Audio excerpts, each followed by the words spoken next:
Yo le bendiga a cada uno de mis amigos. Mire, tengo una inquietud. Escuché decir a una persona al comienzo de un culto: démosle la bienvenida al Espíritu Santo, que es nuestro invitado de honor en el culto. Y la iglesia efusiva le dio un aplauso al Espíritu Santo, que era el invitado de honor. Pero me hago una pregunta: ¿qué es un invitado de honor en una reunión? ¿Cuál es la función del invitado de honor? ¿Qué es lo que debe hacer el invitado de honor en la reunión? Cuando yo hago ese análisis, yo me pongo a mirar que el invitado de honor llega, no tiene que hacer nada, y que más bien debe ser atendido por el anfitrión de la reunión. Ahora, hay un texto bíblico que está en Oseas, el capítulo 4, versículo 6, dice: mi pueblo fue destruido por falta de conocimiento. Y más adelante hace ver Dios que el culpable o el responsable de eso es el sacerdote, por rechazar o desechar el conocimiento. ¿Pero qué conocimiento? ¿A qué conocimiento habla la Biblia? ¿De qué conocimiento habla? La palabra mi pueblo fue destruido, en el hebreo es damá, y significa mudo, significa perecer, significa reducir a silencio, significa muerto, significa cesar o cortar. Entonces, dice que el pueblo fue cortado, o fue muerto, o fue reducido a silencio por falta de conocimiento. La palabra conocimiento en el hebreo es dad, y significa conocer algo, significa docto, significa entender, significa ser inteligente, y significa tener sentido. Es más, dice que es sabiduría. Ese es el término hebreo, dad.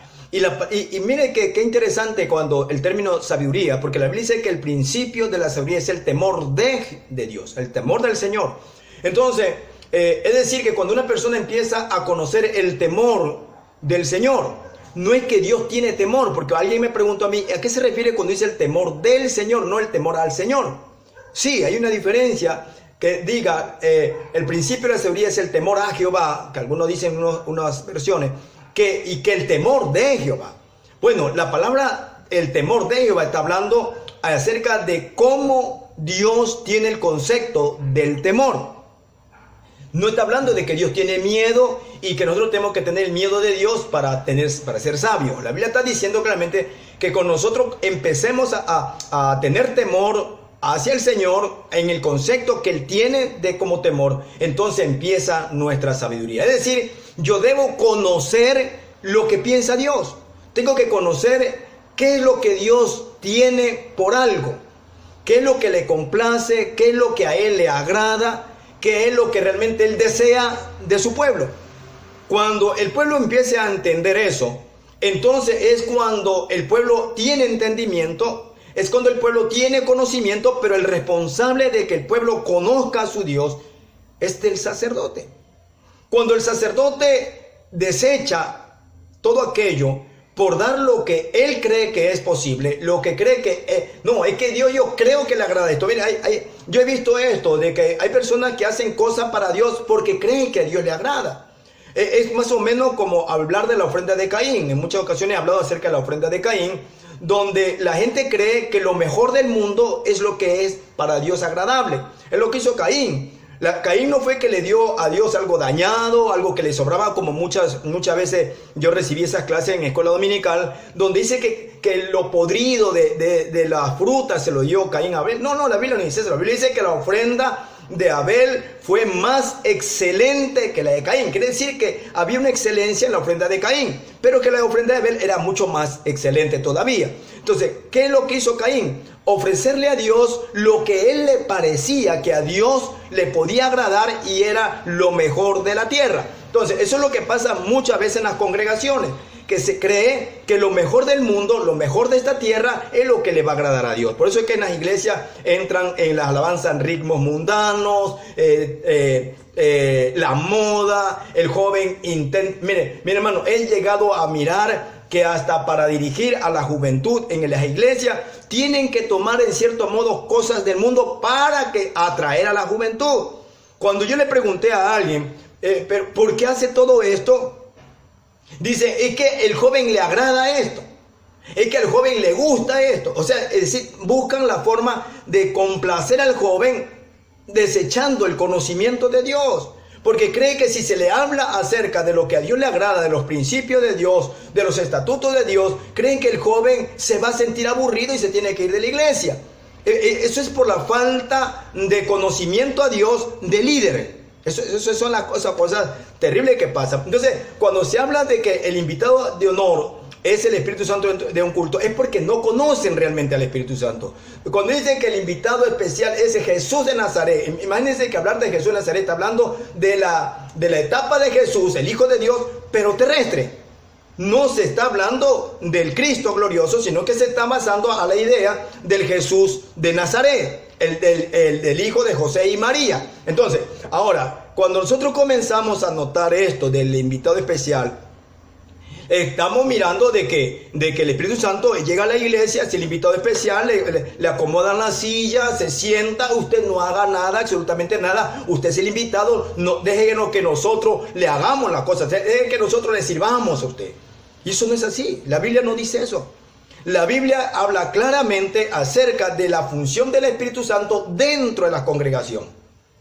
Por esa razón es que sigo insistiendo en muchas enseñanzas escritas inclusive acerca de que hay un evangelio de la lógica y un evangelio de poder. El evangelio de la lógica consiste en que todo lo que podemos ver es lo que es real. Por ejemplo, si nosotros vemos que la iglesia danza en una canción de júbilo y comienza a brincar, a saltar y es llena de emociones, nosotros pensamos por la lógica de que la presencia de Dios se está moviendo. Cuando vemos que alguien está llorando, nosotros decimos que está adorando a Dios. Es decir, por lo que vemos, hablamos. Y no es así. El evangelio no es ese, es el evangelio de la lógica. Porque inclusive hay personas que dirigen en cuestión de alabanza y piensan más bien ¿qué es cómo se va a mover el pueblo? ¿Con qué alabanza se tiene que mover el pueblo? Piensan al momento de mirar la alabanza que van a cantar, están pensando con qué alabanza el pueblo se va a mover. Eso es el evangelio de la lógica. Entonces comienzan a notarse y con esta se alaba, y con esto yo creo que dancen, con esto yo creo que adora, y con esto yo creo que llora. Entonces están pensando en más bien en hacer sentir bien al oyente, al creyente, más que a Dios. En cuestiones de alabanza, uno no tiene que estar mirando con qué alabanza el pueblo danza o salta. Por eso el director de alabanza tiene que tener una comunicación con Dios, porque inclusive se está tomando ritmos del mundo donde hay movimientos para poder hacer mover al pueblo. Ese es un problema. Esa es la ofrenda de Caín, tomar las cosas terrestres para ofrecérsela a Dios.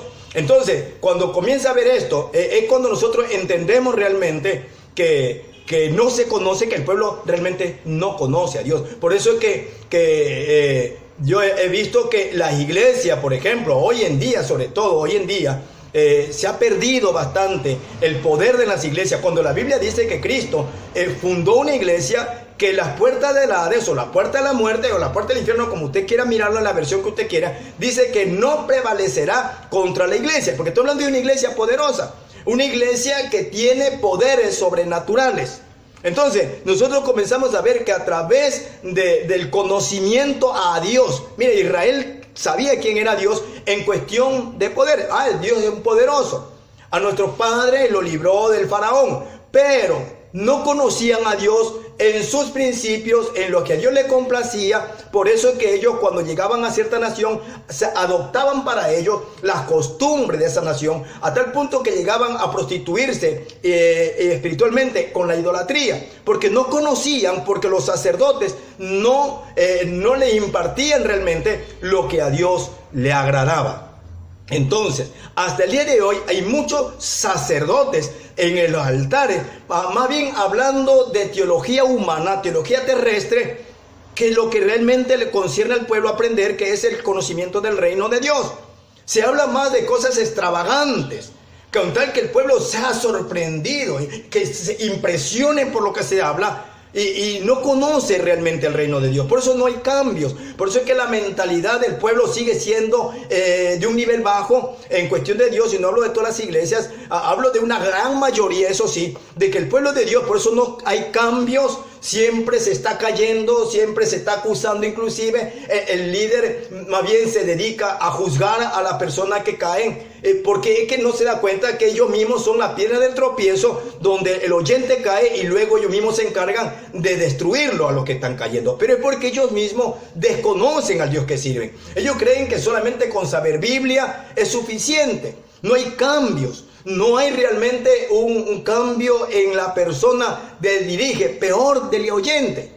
Más conocen los principios, conocen del ministerio donde se congregan o de la misión a la que asisten, se identifican más. ¿Por qué razón? Porque lo que le enseñan es lo que le gusta a la misión, lo que le agrada a la misión, quién está al frente de la misión, quién es la cabeza o cobertura de la misión, más que la cobertura que debe tener el creyente espiritualmente. Entonces, el creyente tiene realmente un desconocimiento de su Dios. Alaba a un Dios que no conoce, sirve a un Dios que no conoce. Entonces, ese es el problema de que la iglesia no tiene cambios. Y cuando va a iniciar un culto, hablan de esta forma, de que el Espíritu Santo es el invitado de honor de la iglesia. Creen que con eso halagan a Dios. Creen que con eso están como haciendo sentir bien el corazón de Dios. La Biblia no habla de eso. Ese es el problema cuando la persona no conoce a Dios. Ese es un problema gravísimo en la congregación. Por eso es que no hay cambios. Usted puede ver en una iglesia crecer numéricamente porque hoy se dedican a agradarle al pueblo con el fin de que se sientan bien y no se vayan. Pero ¿qué hay del cambio que debe tener espiritualmente el creyente? Se le puede hablar un montón de cosas, pero el pueblo no le va a captar las cosas de Dios porque lo que se habla es teología humana. Eso es lo que se está hablando, de una teología terrestre. Lo que se habla es de la misión. Se teme más a la cabeza de la misión que al mismo Cristo. Se le teme más. Es más, muchos se identifican con la misión. Para ellos es un orgullo saber que soy de una misión, sobre todo si es internacionalmente conocida. Yo pertenezco a tal misión, pero resulta que se desconoce si es miembro real del reino de Dios. Es fácil ser cristiano dentro de una congregación. Es fácil hablar un gloria a Dios, un aleluya dentro de un culto. Pero ¿por qué no se manifiesta la misma actitud que tiene dentro de un culto? No se manifiesta fuera de la congregación. Afuera no se lo conoce como creyente. O sea, adentro de la iglesia es un creyente total, es un cristiano, pero afuera no lo es. ¿Sabe por qué pasa eso? Porque cualquiera es cristiano dentro de una iglesia. Por lo tanto, cuando uno va a iniciar un culto, uno debe saber que el Espíritu Santo está allí porque es el que tiene realmente la función de liberar, de sanar, de santificar, de guiar, de enseñar. No es que va a sentarse en una banca donde el sacerdote va a enseñarle al Espíritu Santo lo que él tiene por conocimiento. Eso es un problema. Entonces, tenemos que ser más coherentes cuando vamos nosotros a hacer un culto para Dios. Y es mejor tener al Espíritu Santo como el dueño del culto, dueño de mi vida, para que Él dirija, no ser yo el que dirige.